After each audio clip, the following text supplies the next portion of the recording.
Breaking news.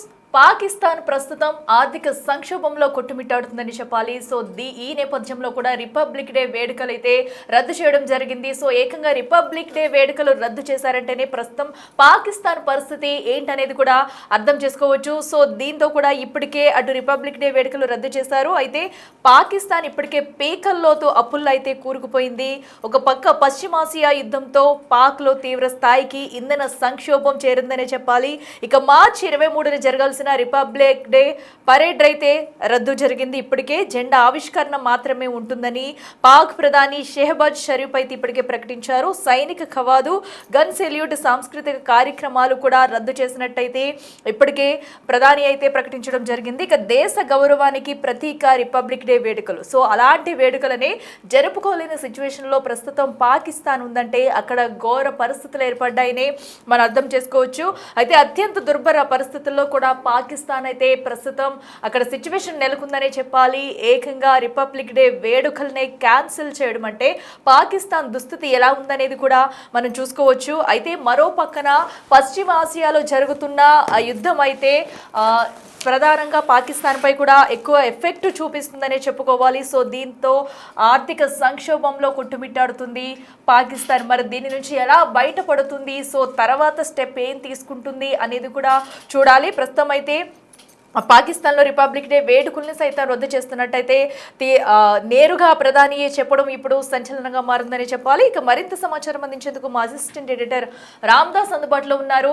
Ramdas, ప్రస్తుతం Pakistan situation ఏంటనేది కూడా మనం చూస్తున్నాము. నేరుగా ఏకంగా వాళ్ళు రిపబ్లిక్ డే వేడుకల్ని రద్దు చేశారంటే దేశం స్థాయి ఎలాంటి సంక్షోభంలో ఉందనేది కూడా మనం అర్థం చేసుకోవచ్చు. సో ప్రస్తుత పరిణామాలు ఎలా ఉన్నాయనుకోవచ్చు? కూడా నిజమే. పాకిస్తాన్ ప్రధానమంత్రి షెహబాజ్ షరీఫ్ ఆఫీస్ నుంచి ఈ స్టేట్మెంట్ వచ్చింది, ప్రకటన వచ్చింది. పాకిస్తాన్ ప్రభుత్వం ప్రస్తుతం అత్యంత దారుణమైన ఆర్థిక ఇంధన సంక్షోభంలో కూరుకుపోయింది. చివరికి Pakistan republic day, Pakistan day అంటారు, సో ఆ వేడుకలను కూడా రద్దు చేసుకున్న పరిస్థితి కనబడుతుంది. So totally Pakistan faces blackout like crisis అని మనం చెప్పుకోవాలి. సో ఇప్పుడున్నటువంటి పరిస్థితుల్లో పాకిస్తాన్ అత్యంత దారుణమైన ఆర్థిక ఇంధన సంక్షోభంలో కూరుకుపోయింది. గల్ఫ్ దేశాల్లో ఉన్నటువంటి చమురు సంక్షోభం, ముఖ్యంగా ఇరాన్, అమెరికా, ఇజ్రాయెల్ మధ్య ఘర్షణల కారణంగా చమురు సరఫరా నిలిచిపోవడంతో ఆ దేశమంతా కూడా బ్లాక్అవుట్ వంటి స్థితిని ఎదుర్కొంటుంది. కారణంగా మార్చి 23న జరగాల్సిన పాకిస్తాన్ రిపబ్లిక్ డే వేడుకలను, అలాగే సైనిక పరేడ్ ను ప్రభుత్వం అధికారికంగా రద్దు చేసినట్టుగా చెప్తున్నారు. దీనికి ప్రధాన కారణం చమురు కొరత, దాని ద్వారా వచ్చినటువంటి ఈ ఆర్థిక సంక్షోభం. ఇక్కడ గల్ఫ్ ప్రాంతంలోని టెన్షన్స్ వల్ల చమురు ధరలు ఆకాశాన్ని తాకినాయి. సో అట్లా పాకిస్తాన్ తన అవసరాలకు దాదాపు 80% పైగా దిగుమతుల పైన ఆధారపడుతుంది. కాబట్టి అక్కడ విదేశీ మారక ద్రవ్య నిల్వలు అట్టడుగు చేరడంతో పెరిగిన ధరలు, అంటే కంప్లీట్ గా ద్రవ్యోల్బణం పెరిగింది. చమురు కొనలేక పాకిస్తాన్ ప్రభుత్వం చేతులెత్తేసింది. దీంతో ఏమైందంటే దేశవ్యాప్తంగా ఇక్కడ పెట్రోల్, డీజిల్ కొరత ఏర్పడింది. అంతేకాదు విద్యుత్ ఉత్పత్తికి కూడా అవసరమైనటువంటి ఇంధనం లేదు అక్కడ.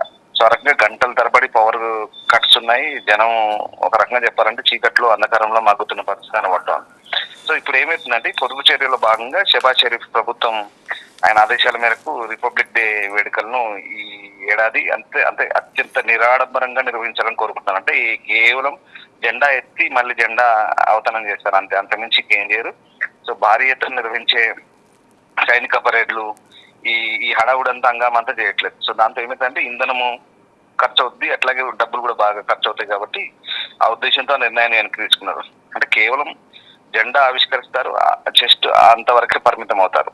మిగిలిన వేడుకలన్నీ కూడా రద్దు చేస్తున్నారు. దేశం సంక్షోభంలో ఉన్నప్పుడు ఇలాంటి ఆడంబరాలు అవసరం లేదంటే అక్కడ ప్రభుత్వం చెప్పుకుంటుంది. సో ఆ రకంగా ఇప్పటికే షెహబాజ్ షరీఫ్ ఒక స్టేట్మెంట్ అయితే రిలీజ్ చేశాడు.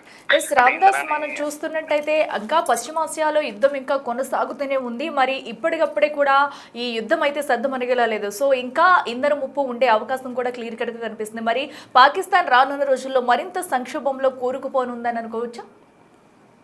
డెఫినెట్ గా, ఎందుకంటే ఇప్పుడున్నటువంటి పరిస్థితుల్లో ఇంధనం ముడి చమురు బ్యారెల్ ధర $200 కూడా ఎగబాకే అవకాశం ఉన్నట్టుగా కూడా వార్తలు వస్తున్నాయి. ఎందుకంటే తాజాగా జరుగుతున్నటువంటి అటాక్స్ ఏవైతే ఉన్నాయో, అటు ఇరాన్ చమురు కేంద్రాలపై దాడి చేస్తుంది, ఇరాన్ వచ్చేసి గల్ఫ్ లోని చమురు కేంద్రాలపై దాడి చేస్తుంది.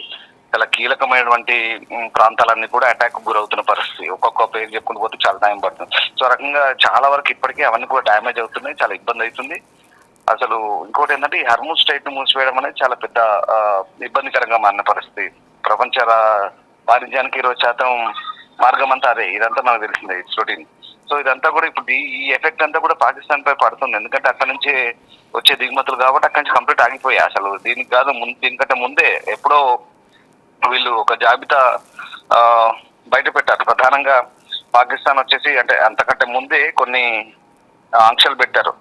ఇప్పటికే అంటే పాఠశాలలను 2 వారాల పాటు మూసేయడం, యూనివర్సిటీలు ఆన్లైన్ తరగతులకే పరిమితం, గవర్నమెంట్ ఆఫీసులన్నీ కేవలం వారానికి 4 రోజులే, అలాగే ఎమర్జెన్సీ సర్వీసెస్ తప్ప 30% సిబ్బందిని అంతా కూడా అక్కడ దాదాపు 50% సిబ్బంది మాత్రమే నియమించడం, అంటే అధికారిక వాహనాలకు దాదాపు 60% వరకు రోడ్ల మీద రాకుండా చూడడం.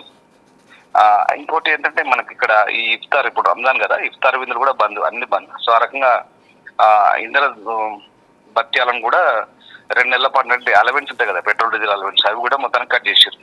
సో అది పరిస్థితి. అంటే మీరు అంటున్నట్టుగా ఈ పశ్చిమాసియా యుద్ధ పరిస్థితులు అనేది ముఖ్యంగా ఇరాన్ పై అమెరికా ఇజ్రాయెల్ దాడులు, హర్మూజ్ జలసంధి ద్వారా ఇంధన ప్రవాహాన్ని తగ్గించడం వంటి కారణాల వల్ల కూడా పాకిస్తాన్ లాంటి దేశాలు, ఈ దిగుమతులపై ఆధారపడిన దేశాలన్నీ కూడా చాలా ఇబ్బంది పడుతున్నాయి.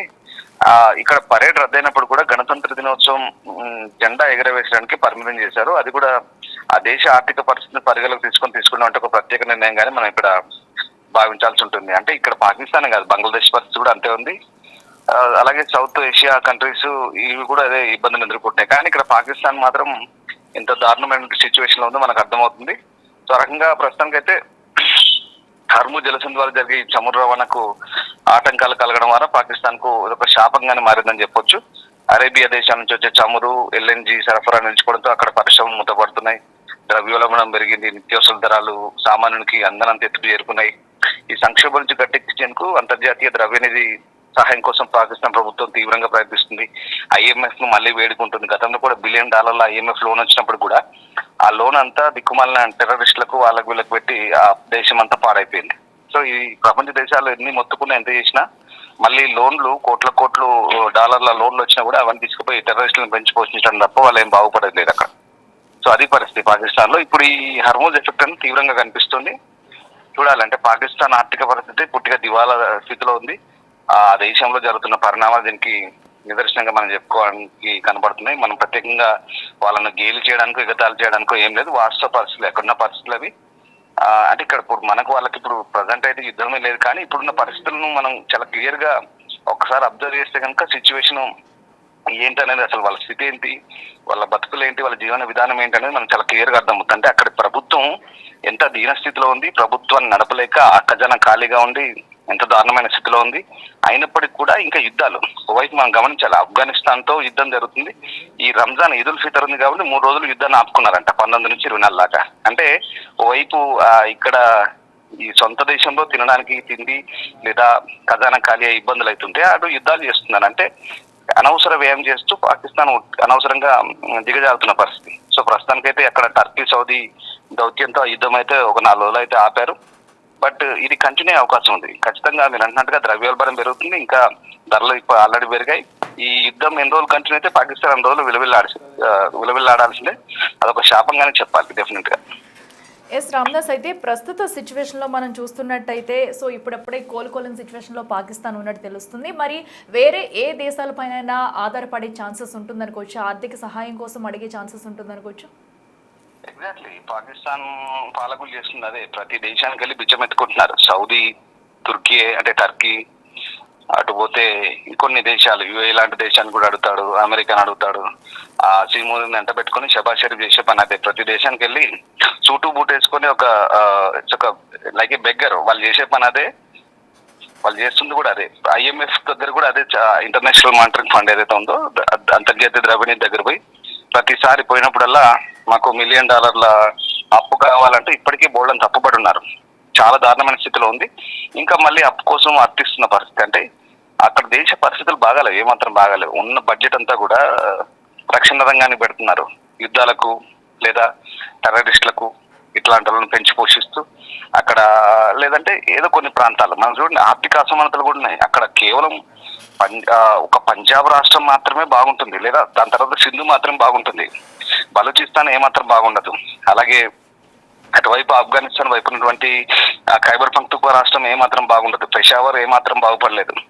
ఇట్లా కొన్ని రాష్ట్రాలు ఓన్లీ సెంట్రల్ లాహోర్ లేదా కరాచీ లాంటి ప్రాంతాలు మాత్రమే ఆ నిధులను వినియోగించుకుంటాయి. అందుకే అక్కడ కూడా అసమానతలనే ప్రజలు తిరగబడుతున్నారు. సో అది పరిస్థితి, అక్కడ కూడా సిచ్యువేషన్ ఏం బాగాలేదు. సో ఇప్పుడు వాళ్ళు చేస్తుంది కూడా అదే, వాళ్ళకు మిత్ర దేశాలుగా భావించి అజర్బైజాన్ కావచ్చు, టర్కీ కావచ్చు, దుబాయ్ కావచ్చు, సౌదీ కావచ్చు, లేదా ఒమన్ లాంటి దేశాలను అడుక్కుంటున్నాయి. ఇంటర్నేషనల్ మానిటరీ ఫండ్ కూడా అడుక్కుంటున్నాయి, లేదా కొన్ని పశ్చిమ దేశాల దగ్గర కూడా అప్పటికే ప్రయత్నం చేస్తున్నాయి. కానీ అంటే అది కూడా ఎక్కువ రోజులు సాధ్యం కాకపోవచ్చు. ఇచ్చిన అప్పు కూడా గుదిబండలో తయారవుతే ఆ దేశానికి అది ఆర్థిక భారమే కాబోతుంది. కాబట్టి సో పాకిస్తాన్ ఎట్లా సర్వైవ్ కాబోతుంది అనేది ఫ్యూచర్ లో మనకు అది ఖచ్చితంగా అర్థమయ్యే పరిస్థితి కనబడుతుంది. సో డెఫినెట్ గా పాకిస్తాన్ లో సిచ్యువేషన్ అయితే ప్రస్తుతం ఏమాత్రం బాగలేదు. పొదుపు చర్యలు భాగంగా ఇప్పుడైతే అక్కడ ప్రభుత్వం అంటే ఇప్పుడు ముందస్తు జాగ్రత్త చర్యలు తీసుకుంటుంది, కానీ ఇది ఎంతవరకు దీనికి కాపాడగలుగుతాయి అనేది ముందు ముందు చూడాల్సింది డెఫినెట్ గా. Okay, right Ramdas, thank you. చూస్తున్నాం కదా, ప్రస్తుతం అయితే పాకిస్తాన్ పూర్తిగా ఆర్థిక సంక్షోభంలో కొట్టుమిడుతుందని చెప్పాలి. సో ఈ నేపథ్యంలోనే అక్కడ జరగాల్సిన రిపబ్లిక్ డే వేడుకలను కూడా రద్దు చేసినట్టు ఆ దేశ ప్రధాని అయితే ఇప్పటికే తెలియజేశారు. సో దీంతో ప్రస్తుత పరిస్థితుల్లో పాకిస్తాన్ సిచ్యువేషన్ ఏంటి అనేది కూడా అస్తవ్యస్తంగా మారింది. సో పశ్చిమాసియాలో ఒక పక్కన యుద్ధం కారణంగా కూడా ఇలాంటి పరిస్థితి వచ్చిందనే చెప్పాలి. సో దీంతో అటు ఇంధన చమురు ధరలు ఒక పక్కన దొరక్క పోవడం, సో దీంతోనే పాకిస్తాన్ పూర్తిగా ఆర్థిక సంక్షోభంలో కొట్టుమిట్టాడుతుంది. సో మరి ఇప్పటికే రిపబ్లిక్ డే వేడుకల్ని సైతం కూడా రద్దు చేసిన పాకిస్తాన్ ముందు ముందు ఎలాంటి నిర్ణయాలు తీసుకోబోతుంది అనేది కూడా చూడాలి.